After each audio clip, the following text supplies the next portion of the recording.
Morning बच्चों, welcome. बच्चों, आज हम अपनी पाठ्य पुस्तक में से इकोनॉमिक पार्ट में से चैप्टर 16 पार्ट 16 भारतीय अर्थव्यवस्था के समक्ष चुनौतियां पढ़ेंगे। इसमें एक मुद्रास्फीति भी था, लेकिन वो शायद आपके सिलेबस से, शायद नहीं, पक्का आपके सिलेबस से हट गया है। और जो नेक्स्ट शिक्षण बिंदु है हमारा, हमने लिया है निर्धनता। ठीक है, निर्धनता शब्द आप हमेशा सुनते हो, और मैं आपसे कहूँगी निर्धनता क्या होता है, तो आप क्या कहोगे? पैसों का नहीं होना ही निर्धनता है, ये कहोगे ना, जो गरीब है। लेकिन नहीं बेटा, हम इकोनॉमिक्स पढ़ रहे हैं, और इकोनॉमिक्स में हमें उसकी लैंग्वेज में, अपने शब्दों में कुछ ऐसा डालना है कि वो हमारा आंसर अच्छा साबित हो। तो गरीबी क्या होती है, गरीबी का क्या अर्थ होता है?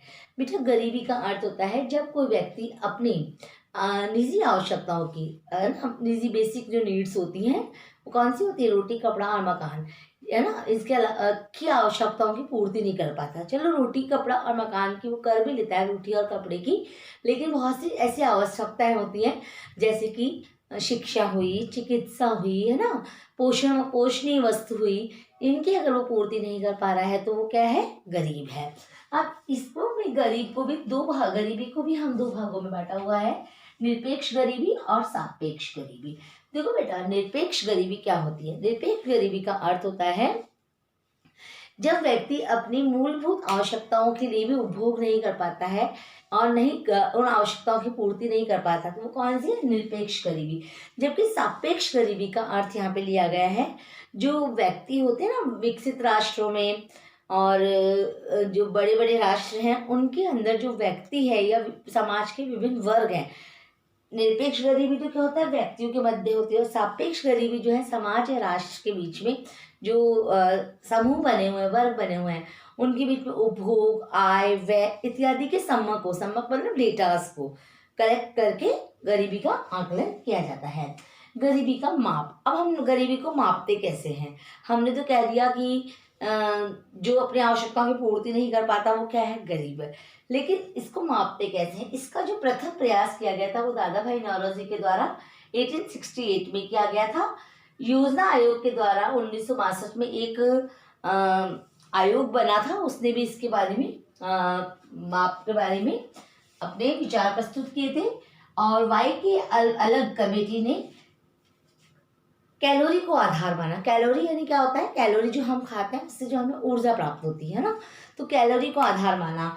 तो इस वाई की अलग कमेटी ने बताया कि ग्रामीण क्षेत्रों में 2400 कैलोरी प्रतिदिन और शहरी क्षेत्रों में 2100 कैलोरी प्रतिदिन से अगर कम का उनका पोषण विकास है, या वो कम खा पा रहे हैं, कम ऊर्जा प्राप्त हो रही है उनको, तो वो गरीबी रेखा के नीचे हैं। ठीक है, आपको ये बात याद रखनी है कि प्रथम प्रयास किसने किया था? वाई के अलग कमेटी ने किसको माना है? कैलोरी को किसने कहा है? ठीक है, इसके बाद सुरेश तेंदुलकर और सी रंगराजन आयोग ने उपभोग व्यय के आधार पर गरीबी का आकलन किया है। उपभोग व्यय मतलब खर्च करना, है ना, किस चीज पे आप खर्च कर रहे हो। तो इन्होंने क्या माना है? इन्होंने माना है कि शहरी क्षेत्र में 1000 रुपये प्रति मासिक और ग्रामीण क्षेत्र में 816 रुपये प्रति मासिक से अगर कम खर्च कर रहा है व्यक्ति, तो वो क्या है? वो गरीबी रेखा के नीचे माना जाएगा। तो बेटा देखो, 1000 रुपये तो आजकल पता ही नहीं पड़ता है कि ये तो एक आंकड़े हैं जो कि कलेक्ट किए जाते हैं, औसतन निकाला जाता है ना। ठीक है, अब इन आंकड़ों का जो संकलन किया जाता है, इन आंकड़ों को इकट्ठा किया जाता है, इनके लिए भी तो कोई व्यवस्था होनी चाहिए ना, क्योंकि आंकड़े तो बदलते रहते हैं। सीजन में कमाई अच्छी हो जाती है या कुछ भी होता है, तो आंकड़े कैसे चेंज किए जाते हैं? इसमें भी बहुत सी बातें, इसमें समान रिकॉल अवधि और मिश्रित रिकॉल के द्वारा। समान रिकॉल में तो क्या होता है? उपभोग में प्रत्येक 30 दिन के अंदर आपका उपभोग के आंकड़े संकलन किए जाते हैं। और मिश्रित रिकॉल में क्या होता है? निश्चित अवधि के द्वारा भी किया जाता है और अनिश्चित अवधि, मतलब 2 अवधियों के अंदर आंकड़ों को संकलित किया जाता है। तो ये आपको यहाँ तक समझ में आ ही गया होगा। बहुत इजी टॉपिक है, आप पढ़ो इनको, और कुछ जो बात याद करने की उसमें से याद करनी ही पड़ेंगी।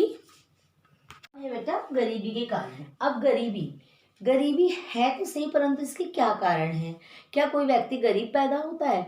गरीब पैदा होना एक अलग बात है, हमेशा आजीवन गरीब रहना एक अलग बात है। तो हम इसके कारणों की गहराई को जानेंगे कि आखिर गरीबी के क्या कारण है।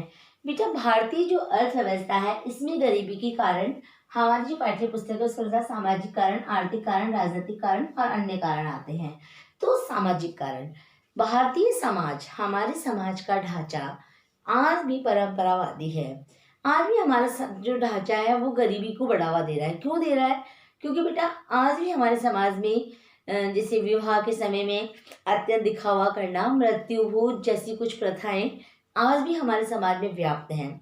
तो इसमें क्या होता है, जो मध्यम वर्ग होता है या निम्न वर्ग होता है वो उच्च वर्ग की बराबरी करने के चक्कर में इन चीज़ों पर बहुत ज़्यादा अपना व्यय कर देता है और वो कर्ज के जाल में फंसता चला जाता है। कभी वो शादी के लिए कर्ज लेता है तो कभी वो मृत्यु भोज के लिए खर्च लेता है। कर्ज लेने में इस कर्ज के जाल में वो फंस जाता है और फिर वो अपने जो आवश्यकता की चीज़ें हैं उन पर वो अपना उपभोग नहीं कर पाता और वो गरीबी के जाल में फंसता चला जाता है और गरीबी बढ़ती चली जाती है। दूसरा कारण है कि हमारे समाज में आज भी कम उम्र में विवाह कर दिया जाता है और पुरुष की चाह, मतलब बच्चे में पुत्र की चाह भी जनसंख्या को बढ़ा रही है। अब जनसंख्या का बढ़ना क्या होगा? गरीबी। साधन तो हमारे पास है 2 और सपोज करो खाने वाले हम हैं 4, तो क्या होगा? गरीबी बढ़ेगी ना। जो रोजगार का साधन नहीं होना करना, रोजगार के साधन नहीं है तो इससे क्या होगा? गरीबी बढ़ती चली जाती है। तो जो हमारा सामाजिक ढांचा है वो भी गरीबी के लिए उत्तरदायी है।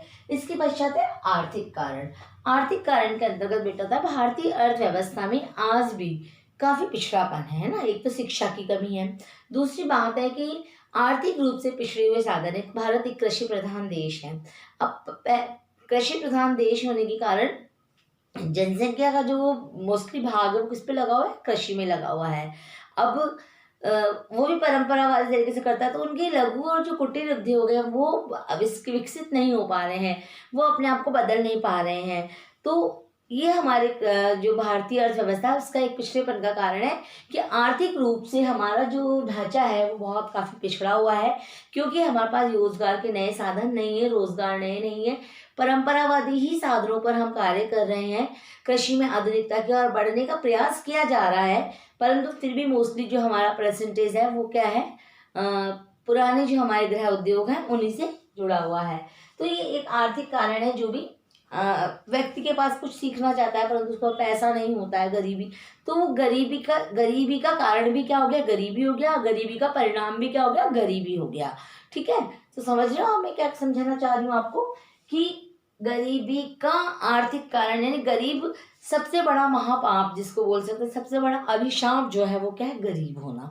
गरीब क्यों होगा? क्योंकि रोजगार नहीं है। रोजगार क्यों नहीं है? क्योंकि क्वालिटी नहीं है, शिक्षा नहीं है, साधन नहीं है ना रोजगार। तो ये भी एक प्रमुख कारण रहा है।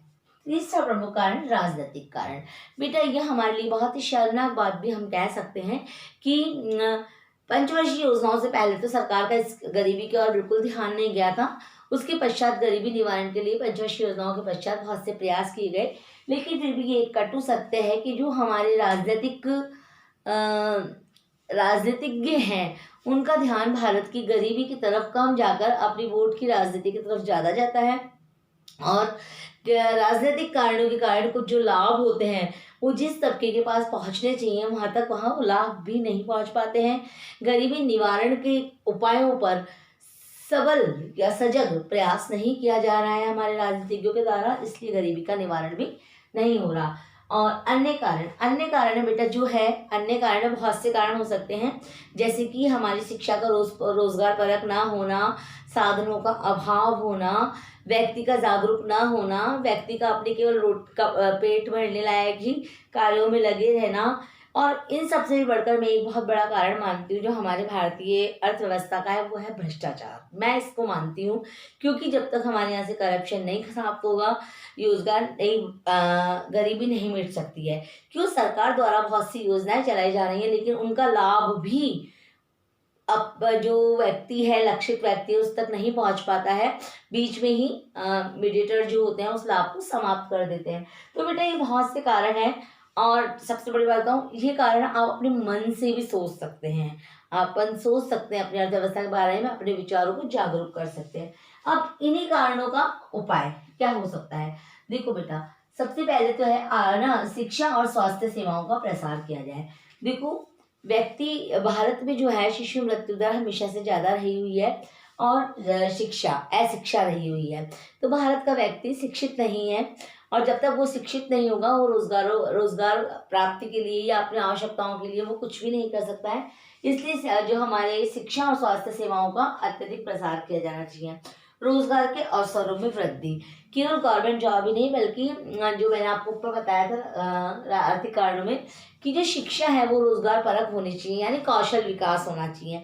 तो रोजगार के साधनों में वृद्धि की जानी चाहिए। जो इन्वेस्टमेंट हम विदेशों में कर रहे हैं वही इन्वेस्टमेंट हमारे देश में हमें करना चाहिए, क्योंकि साधन बहुत है, उन संसाधनों का यूज नहीं हो रहा है हमारे यहाँ पर, तो वही चीज होनी चाहिए। सामाजिक कुप्रथाओं पर नियंत्रण, मैंने आपको बताया था शादी और मृत्यु पर बहुत सारा कर्जा ले लिया जाता है और वो तो एक रूल ऑफ रेगुलेशंस बन जाना चाहिए कि मृत्यु भोज तो बंद ही हो जाना चाहिए, लेकिन विवाह इत्यादि जो खुशी के पर्व है अगर वो हो रहा है तो वहाँ पे भी एक लिमिटेशन होनी चाहिए। बेहद फिजूल की खर्चियाँ समाज से समाप्त कर दीजिए। इसके लिए सरकार कुछ नहीं कर सकती बेटा, इसके लिए हम सभी को आगे आना होगा, है ना। हम हमारे परिवार से शुरुआत करें, परिवार से शुरुआत होगा, समाज से शुरुआत हो, समाज के बाद हमारे जहाँ हम रह रहे हैं उस कस्बे से, शहर से, मोहल्ले से, गली से शुरुआत करनी चाहिए कि हमें सामाजिक कुप्रथाओं का विरोध करना चाहिए। इसके पश्चात है जनसंख्या नियंत्रण, जो मैंने आपको बताया है कि हमारे यहाँ पर पुत्र की चाह आज भी बहुत प्रबल है, इसके चक्कर में जनसंख्या बढ़ती चली जाती है। तो जनसंख्या से होने वाले दुष्प्रभावों से बचने के लिए जनसंख्या नियंत्रण कानून ही बन जाना चाहिए और उस पर कार्य किया जाना चाहिए। जनता को शिक्षा दी जानी चाहिए कि किस प्रकार से जनसंख्या पर नियंत्रण कर दिया, क्योंकि जनसंख्या कितनी हानिकारक है। फिर लक्ष्य समूह और व्यक्ति तक लाभ पहुंचाना, जैसा कि मैंने आपको बताया था कि जो सरकार की जो योजनाएं होती है उनका लाभ व्यक्तियों तक नहीं पहुंच पाता है, तो इसके लिए सरकार को नियम कायदे कानून कठोर कर देनी चाहिए।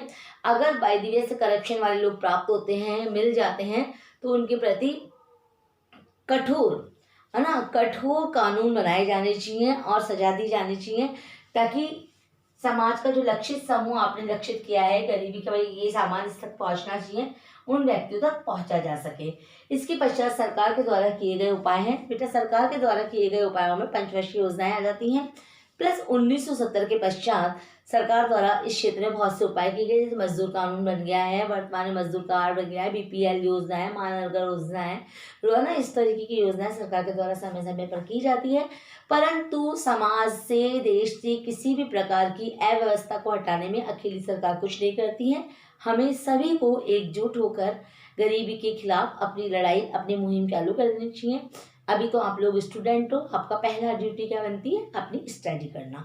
स्टडी करोगे तो आप किसी न किसी लायक अवश्य बनोगे, आप में कोई ना कोई कौशल होगा, उस कौशल का विकास करो और अपने देश की जो बुराइयां हैं उनको दूर करने का प्रयास करो। इज दैट क्लियर बेटा? आज का हमारा शिक्षण बिंदु यहीं पे समाप्त होता है।